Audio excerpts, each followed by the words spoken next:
പെരിയ കേസിൽ സിബിഐ ഉദ്യോഗസ്ഥർ ഇരകളുടെ കുടുംബാംഗങ്ങളുമായും അഭിഭാഷകനുമായും കൂടിയാലോചന നടത്തി. അപ്പീൽ പോകുന്നതുമായി ബന്ധപ്പെട്ട് ലഭിച്ച നിയമോപദേശത്തിന്റെ അടിസ്ഥാനത്തിലായിരുന്നു കൂടിയാലോചന. വെറുതെ വിട്ട 10 പേരിൽ 3 പേരുടെ കാര്യത്തിൽ അപ്പീൽ പോകാമെന്നാണ് സിബിഐയുടെ പക്ഷം. ഇരട്ടക്കൊലപാതക കേസിലെ 24 പ്രതികളിൽ 10 പേരെ പ്രത്യേക സിബിഐ കോടതി കുറ്റവിമുക്തരാക്കിയിരുന്നു. ഇതിനെതിരെ അപ്പീൽ നൽകുന്നതുമായി ബന്ധപ്പെട്ടാണ് പ്രോസിക്യൂഷൻ അഭിഭാഷകനുമായും കുടുംബാംഗങ്ങളുമായും സിബിഐ ഉദ്യോഗസ്ഥർ കൂടിയാലോചന നടത്തിയത്.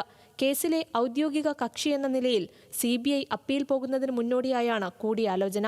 9-ാം പ്രതി എം മുരളി, 16-ാം പ്രതി എ മധു, 18-ാം പ്രതി എ ഹരിദാസ് എന്നിവർ കുറ്റത്തിൽ നേരിട്ട് പങ്കെടുത്തതിന്റെ തെളിവുകൾ അന്വേഷണ സംഘത്തിന് ലഭിച്ചിരുന്നു. എന്നാൽ കോടതി ഇവരെ വെറുതെ വിടുകയായിരുന്നു. അപ്പീൽ പോകുമ്പോൾ ഇവർക്കെതിരെ നടപടി കടുപ്പിക്കണമെന്നാണ് നിയമോപദേശം. 2 പേർക്കെതിരായ തെളിവുകൾ അപര്യാപ്തമാണെന്നും അതിനാൽ അപ്പീൽ നൽകിയാലും ഗുണമുണ്ടാകില്ലെന്നും നിയമോപദേശം ലഭിച്ചിട്ടുണ്ട്. പ്രതിഭാഗം അപ്പീൽ നൽകുന്നതിന് സമാന്തരമായി സിബിഐയും അപ്പീൽ നൽകും.